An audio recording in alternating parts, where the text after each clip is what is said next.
Stressé avant une réunion importante? En panne d'idées? Ou soulager son dos au bureau? En quelques minutes, la boîte à outils vous propose des exercices simples et faciles à reproduire. Accessoire indispensable de votre quotidien, ce podcast fera de votre mieux-être au bureau une réalité. La boîte à outils est réalisée par YoBureau en collaboration avec Oriane Jurado, naturopathe et professeur de yoga. Bonne écoute! Le stress, c'est cet état de tension vitale qui nous permet de faire face aux situations d'urgence en activant nos réflexes de survie. Physiologiquement, c'est la production accrue de certaines hormones qui vont permettre toute une série de réactions physiologiques qui ont pour but de nous maintenir en vie en nous préparant à la fuite ou au combat. Et c'est généralement cette activité physique, la fuite ou le combat, qui va permettre de faire revenir toutes ces fonctions métaboliques à leur valeur normale. Mais le paradoxe de nos vies modernes, c'est que le danger qui nous stresse, ce n'est plus un lion ou une tribu ennemie, mais quelque chose de plus pernicieux auquel on ne répond jamais de manière corporelle. Et faute d'être relevé par un effort physique qui replacerait ces paramètres physiologiques dans leur valeur normale, l'état d'alerte s'installe de façon chronique, avec tout un tas de conséquences sur le plan hormonal, cardiaque et immunitaire. Aujourd'hui, je vous propose donc une technique qui va agir directement sur notre système nerveux pour nous permettre de retrouver un état de profond apaisement, aussi bien mental que physiologique. Vous avez sûrement déjà observé que lorsque vous dormez ou êtes parfaitement concentré, votre respiration est calme et profonde, et qu'à l'inverse, face à un stress ou à une émotion désagréable, celle-ci devient rapide, irrégulière et superficielle.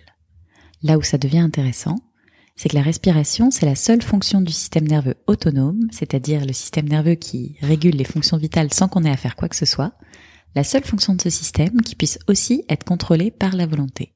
On va donc pouvoir mettre à profit ce lien qui existe entre la manière dont on respire et la manière dont on se sent, en nous servant de notre souffle comme d'un outil pour agir sur le corps et donc in fine sur le mental, afin de retrouver notre pleine sérénité. Prenez un instant pour venir vous installer en conscience, dans une position assise qui vous convienne, sur votre chaise ou à même le sol. Déposez les mains sur vos cuisses et comme d'habitude, je vous propose de commencer par vous grandir, le dos bien droit, en créant de l'espace entre vos vertèbres comme si vous souhaitiez toucher le plafond avec le sommet de votre crâne. C'est ça. Et si vous êtes sur une chaise, pensez à décroiser les jambes pour ne pas comprimer l'abdomen et quoi qu'il en soit, relâchez les épaules, détendez les mâchoires et fermez délicatement les yeux. Je vous invite maintenant à prendre le temps d'observer votre respiration telle qu'elle est à cet instant, sans chercher à la modifier. Vous pouvez, si vous le souhaitez, placer une main sur votre ventre et simplement observer ce qu'il se passe en vous à l'inspiration, à l'expiration. Notez à quel endroit de votre corps vous pouvez sentir les mouvements de votre souffle. Observez chaque inspire, chaque expire. Et voyez si vous pouvez maintenant, à l'inspiration, laisser votre ventre se gonfler comme un ballon, grâce à l'action du diaphragme qui vient pousser nos viscères vers l'avant pour laisser les poumons emplir toute la cavité thoracique. Et à l'expiration, observez votre ventre qui se dégonfle.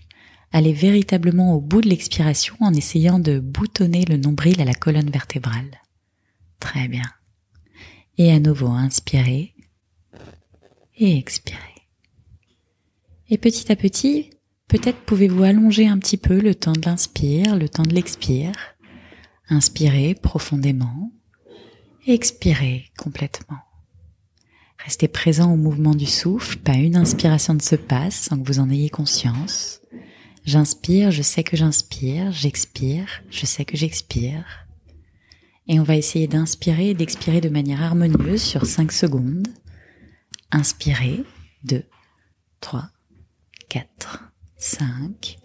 Expirez, 2, 3, 4, 5. Et inspirez sans lever le menton ou monter les épaules. 4, 5, et expirez sans précipitation, calmement, 4, 5, et encore, inspirez, 3, 4, 5, et expirez, 2, 3, 4, 5.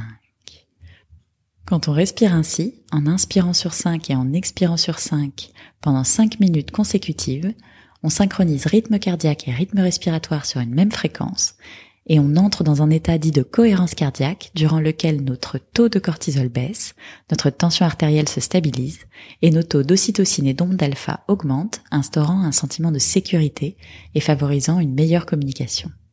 Il existe de nombreuses applications qui sauront vous guider pendant 5 minutes consécutives et la cerise sur le gâteau, c'est que les bienfaits perdurent pendant 4 heures environ. Si vous pratiquez 3 fois par jour, vous aurez donc couvert vos 12 heures d'éveil. Le timing idéal ?